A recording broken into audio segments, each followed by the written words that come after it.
Sherry's right here. Sherry, say hi. Thank you, Sherry. And then Stacy, come here. She is our fabulous stylist who helps me look good. It's flowers and, because we're so busy.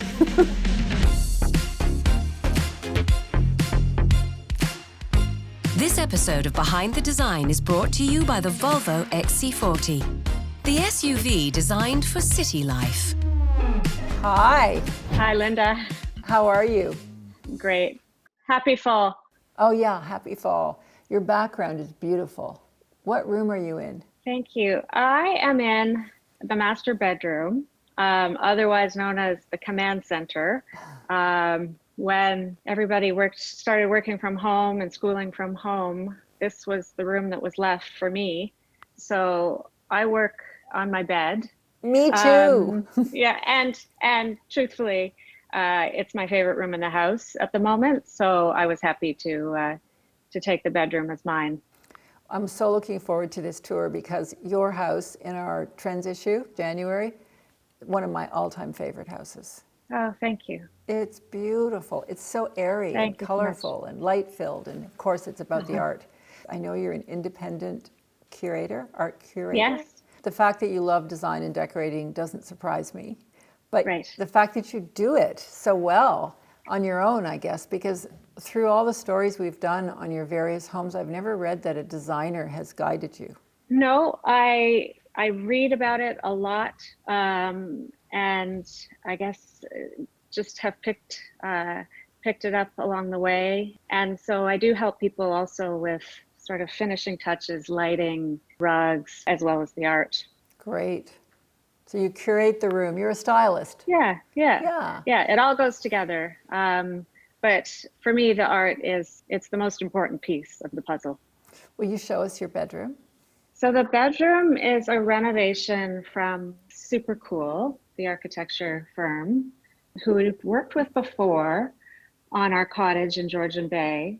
And so the brief for this bedroom, this addition, was to create sort of a cottage feeling in the city. I love to see what's behind that art wall. It's peeking through. Is that your bathroom or your dressing room? It is. I'll show you. So floors, wall, ceiling, all clad in white oak. So a little more, refined, I guess, than a cottage, cedar or pine. Great lights. What lights are those? Those are the apparatus. Love those lights. Yeah. And so a little bench here beside my bathtub. Oh, look at that wall. Look at that tile wall.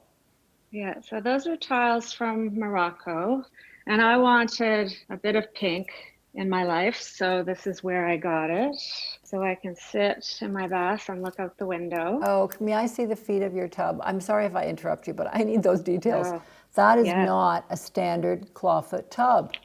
Yeah, it's That's sort of a contemporary take on a clawfoot tub. And where's that from? That's agape. That's fantastic.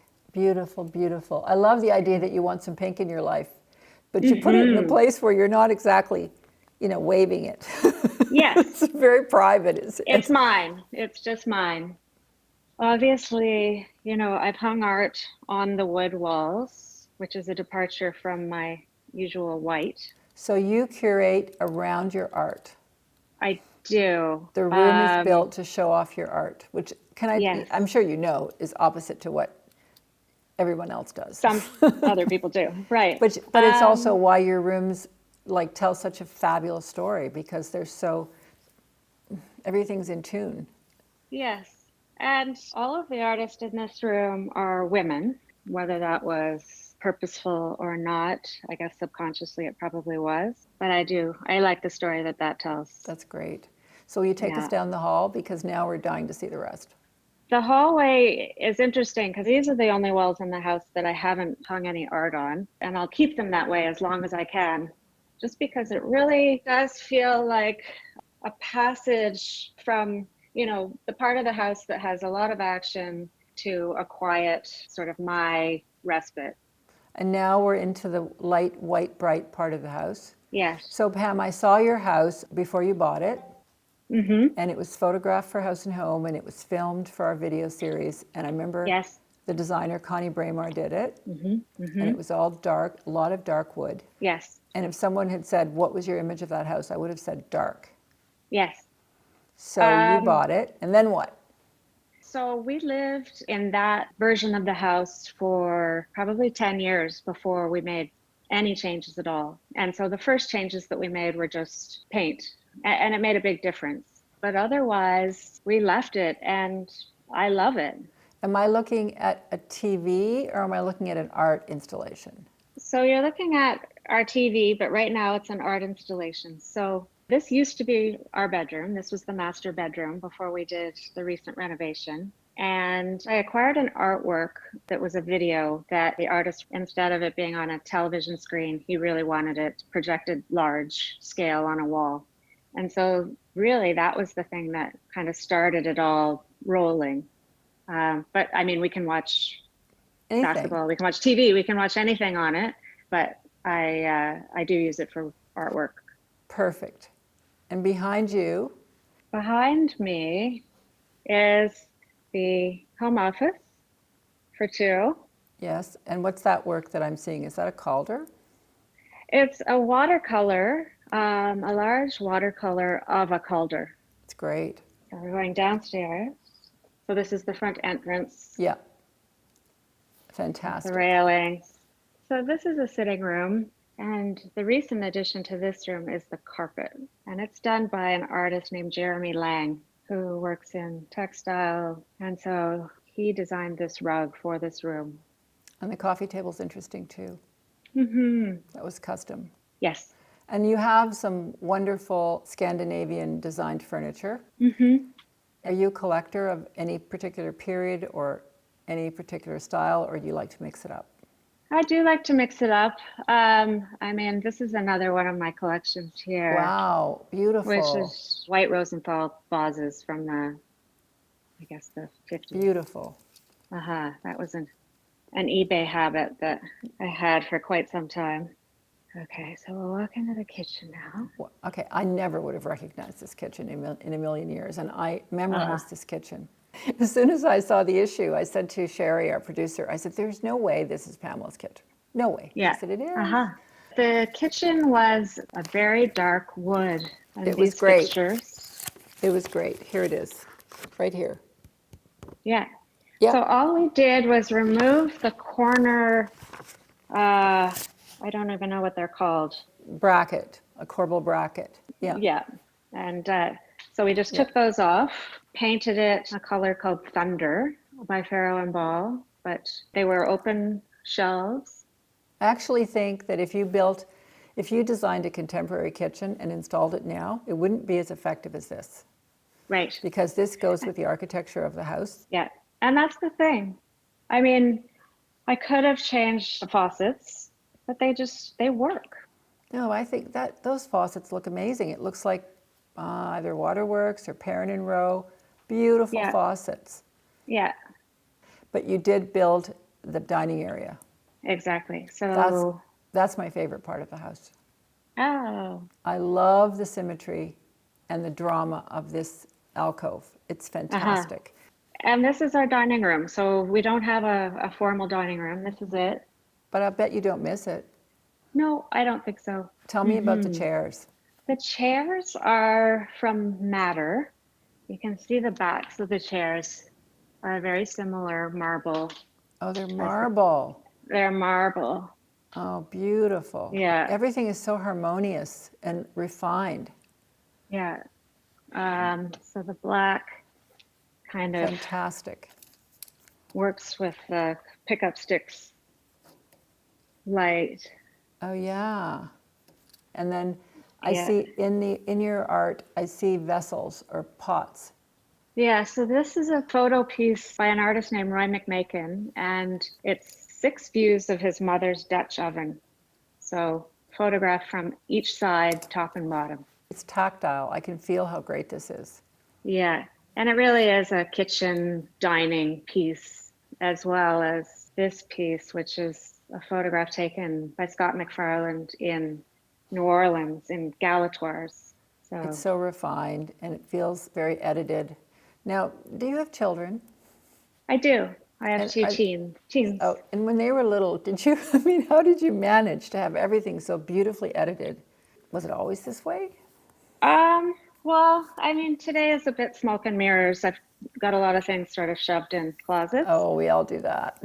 But the one thing I would say, sculpture was hard when the kids were small. I was worried about sculpture being damaged Yeah. by kids playing. Yeah. So that's just a recent sort of addition that I've been able to add.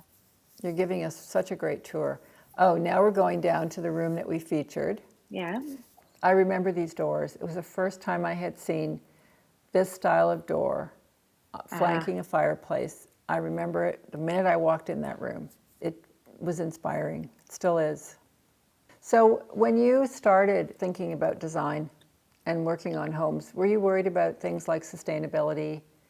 I wanted things that would last forever. Right. I wanted to make choices that were, kind of forever choices, not sort of at the moment. Or so the idea of trends wasn't so much in my mind as opposed to, classic things that I knew I would love. Your chairs are beautiful, the web chairs that you're sitting on. And it's funny because I would probably tell you that red isn't my favorite color, and then I have red chairs. But they're so great in that room. And a lot of your work, a lot of your art is dark. I'm seeing a black and white theme, and I'm sure that's conscious. But then those hits of Yes. color are very uplifting. Yeah, this room was very black, white, red. For quite a number of years, it was really graphic. And so I wanted to soften it. And so I did, a soft carpet. Beautiful carpet. And so this, I think, originally really I set the know tone those for masks. the direction I know of this those. room. Yes. Yeah. Yes. Yeah. So they are created from carved up Nike Air Jordans. Yeah. Our mutual friend Tom had one in his dining room. Yes. It's still there. Oh, and I love the fabric on your chairs. That one on the left looks like a Suzanne. It's wonderful. It's just a great room, Pam, really. I can't say enough about it. Lots of color. Lots Beautiful. of color in this chandelier, which is also a sculpture. So I would love to talk for a minute about your advice to people who want to start an art collection. It's a question that comes up all the time with our readers and our viewers. They want to know where to start, and I personally need help. One of my best friends in the world was a curator, Tom Bjarnason. Yeah, he was a good friend. Yeah. Oh, Yeah. and he passed away, and he started my collection, and then Yes. since Lucky that time you. I haven't called Yeah. anybody. So how do you approach an art collector and find out if you have the right chemistry and if they're right for you? Well, the early stages of working with somebody, it's just looking at a lot of images together, talking about what you like about them, what you don't like about them. Do you like people in your art? Do you like black and white? Do you gravitate toward photography, drawings? It's not a fast process, but I can kind of hone in on what someone is interested in, and then we can start to sort of look at So it's a matter go of in taste, that direction. really. It's a matter of taste, and I always want people to feel like they can't live without a work. That's the best. Hearing that is the It best. really is. Something that you feel that you'll be happy looking at today, next year, 10 years from now. It will never get boring. So I was interested to read that you go on to sites like Paddle 8 and Artsy and look at art. Yeah, And I do. Buying from those sites is perfectly fine. Totally. I mean, it takes some experience and maybe to trust that what you're looking at on the computer screen is what it is. So yes, I'm really comfortable now acquiring things that I've never seen in real life, which is great because it means I can buy things from Vancouver without traveling to Vancouver or England or wherever it may be. I read that your collection is 80% Canadian. I'd say 80% Canadian. Yeah. That's great. So we have an art scene here that you're proud of. Very much so. This has been thrilling.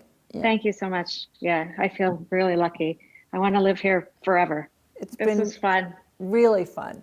I hope to see you in person soon. We will. Okay, thanks. Looking forward to it. Thanks, Linda. Bye. Bye.